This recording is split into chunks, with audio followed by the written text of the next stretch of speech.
Salut à tous, ici c'est Sina pour voir un petit peu ce qui s'est passé sur les marchés depuis la dernière vidéo. Et vraiment, il s'est passé des très belles choses puisqu'on a bien rebondi depuis la dernière chute. J'avais envisagé un changement de tendance à court terme avec un traditionnel changement en retournement en R3P avec possiblement un retour aux 58 000, ce que nous avons fait. Nous allons le voir tout de suite sur le graphique. Et là, il faut donc aller confirmer sur les 63 000.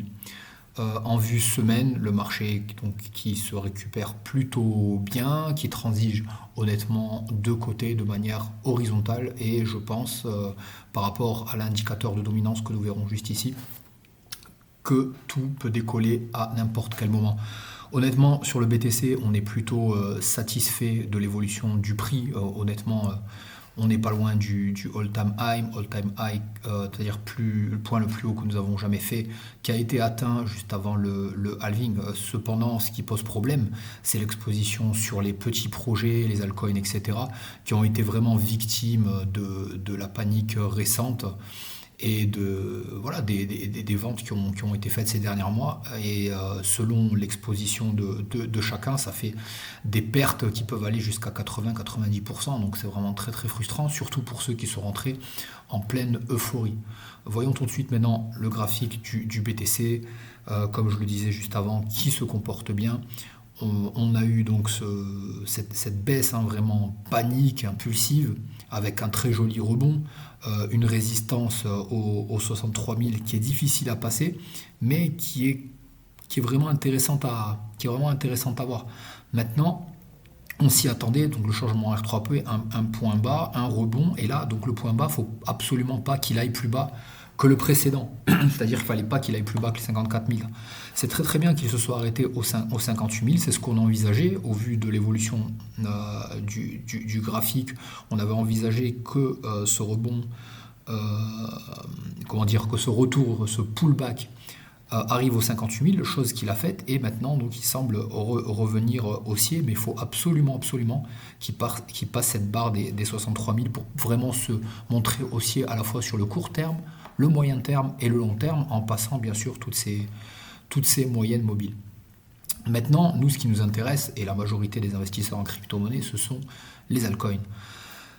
Les altcoins, premièrement, il faut regarder donc la paire ETH-BTC, c'est-à-dire combien coûte un Ethereum en Bitcoin. Et là, pareil, on a beaucoup souffert, c'est-à-dire que quand le marché a baissé, l'Ethereum a beaucoup plus baissé que le BTC, que le Bitcoin. Et donc, c'est pour ça qu'on voit cette mèche vraiment très sanglante qui va vers le bas et qui va toucher la deuxième zone d'achat qu'on avait envisagée déjà depuis des mois. Honnêtement, je ne pensais pas que nous allions la toucher et pourtant on l'a fait voilà, au point 0,42. J'envisage absolument pas d'aller au point 0,35, mais je pense que là aussi il est nécessaire et il est possible qu'on fasse un retournement haussier à la fois sur l'Ethereum contre le BTC et on voit même que ça se retourne plutôt bien. Donc je rappelle quand ça monte, c'est-à-dire que l'Ethereum monte plus vite que le BTC. Et en général, cet indicateur-là, quand ça se montre haussier, c'est le feu vert pour la alt season, cette fameuse alt season qui fait du bien à nos portefeuilles, à nos yeux et à nos petits cœurs.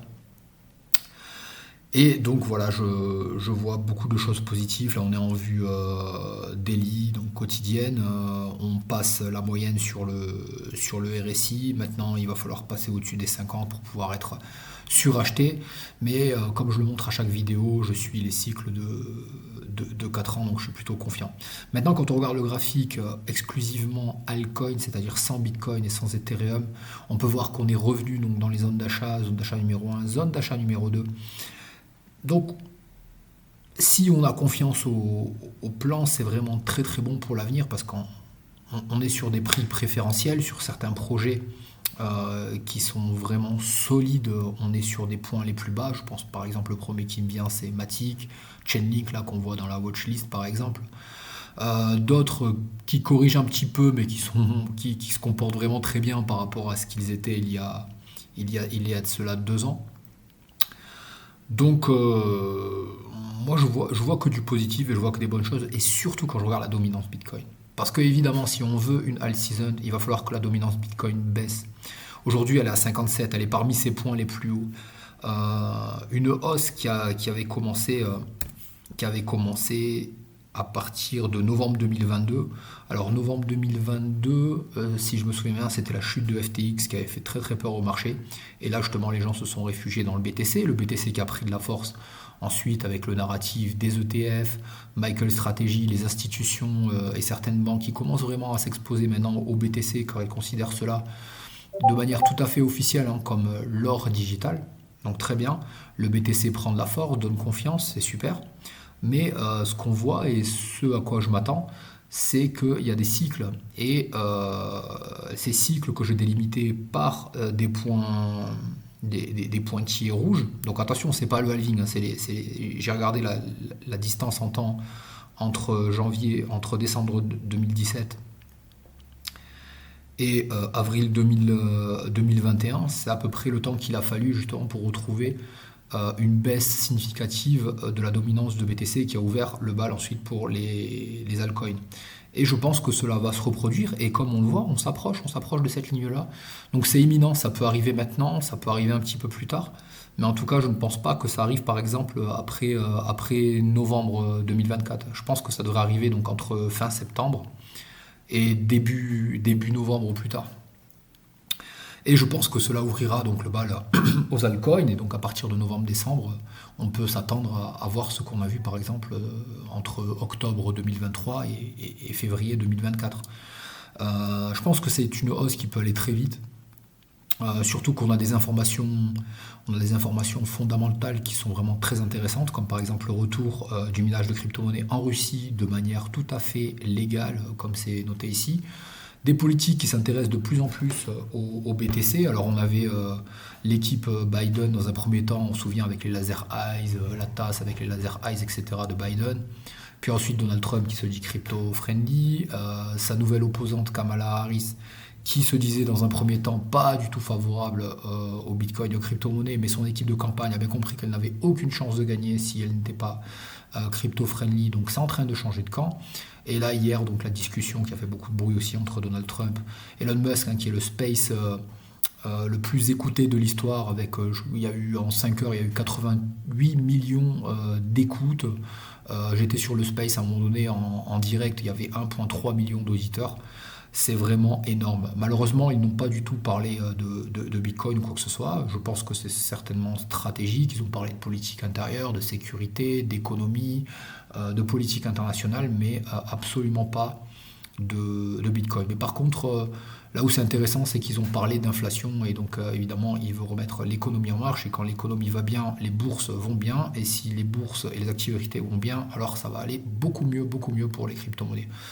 Donc vraiment que des bonnes nouvelles, surtout qu'on a là un président en faveur de la paix qui pourrait rétablir la stabilité à l'international, ce qui pourrait encore donner plus confiance aux investissements. J'ai été vite pour faire le tour. Le tour. L'information majeure de cette vidéo, c'est la dominance Bitcoin qui est à son plus haut, qui continue à faire des plus hauts et qui pourrait tomber à tout moment. Donc je pense que, et c'est pas un conseil financier évidemment, il n'y a jamais de conseil financier avec moi. C'est un avis tout à fait personnel et mon avis personnel, c'est que ça peut pumper à tout moment, qu'on soit le 13 août.